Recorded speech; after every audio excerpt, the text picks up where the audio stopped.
क्या डोपामाइन की कमी पार्किंसंस का मुख्य कारण है? अक्सर ये पार्किंसंस के पेशेंट्स मुझसे पूछते हैं कि डोपामाइन क्या है? तो मैं इस वीडियो में क्लियर करने जा रही हूँ कि डोपामाइन एक न्यूरोट्रांसमीटर है जो कि आपके ब्रेन से सिक्रीट होता है और अल्टीमेटली मसल कोऑर्डिनेशन के लिए रिस्पॉन्सिबल होता है।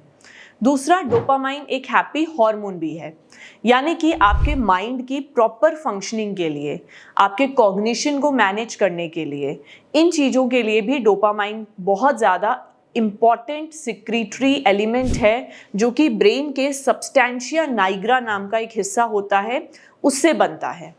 अब जो लोग फॉर एग्जांपल जिनके सब्सटेंशिया नाइग्रा में डैमेज आ गई है, यानी कि उनको वो फॉल हो गया, गिर गए, उसके बाद उनका वो दिमाग का हिस्सा डैमेज हो गया, तो ऑब्वियस सी बात है डोपामाइन की कमी उन्हें फील होगी। अल्टीमेटली सालों भर अगर देखा जाए, प्रोग्रेसिव डिसऑर्डर है, न्यूरो डिजेनरेटिव है ही, लेकिन उसके साथ साथ प्रोग्रेसिव डिसऑर्डर है, तो धीरे धीरे करके देखा जाएगा कि उनके अंदर डोपामाइन की कमी आपको फील होगी और वो बहुत ज़्यादा फिजिकल और मेंटल फटीग के शिकार हो जाएंगे। यानी कि न्यूरोट्रांसमीटर है और हैप्पी हार्मोन भी है, दोनों ही फंक्शन लेवल पर कमी हो गई जिसकी वजह से ये प्रॉब्लम आ रही है। अब मोस्टली पेशेंट्स पूछते हैं कि मैम डोपामाइन का लेवल कम हो गया है, तो अब इसको कैसे हम रिवर्ट बैक करें?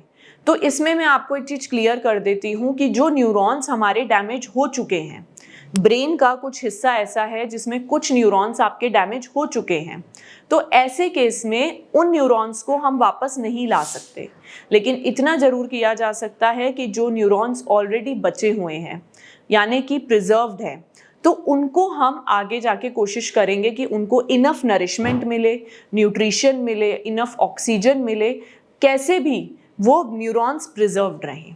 डाइट, लाइफस्टाइल और सबसे इम्पॉर्टेंट स्ट्रेस मैनेजमेंट, ये तीनों चीज़ें करके अगर आप अपने न्यूरॉन्स को प्रिजर्व कर सकते हैं तो this is a very good thing for the management of Parkinson. I hope आपको समझ आ गया होगा इस वीडियो के थ्रू कि डोपामाइन के कम होने की वजह से ही पार्किंसन के सिम्टम्स आ रहे हैं। तो हमारा मेन मोटिव होना चाहिए कि डोपामाइन की क्वांटिटी पेशेंट के ब्लड में मेंटेन रहे। This was a very informative video जहाँ पे आपको समझ आया होगा, और अगर कोई भी क्वेरी है तो आप कमेंट बॉक्स में पूछ सकते हैं। Thank you.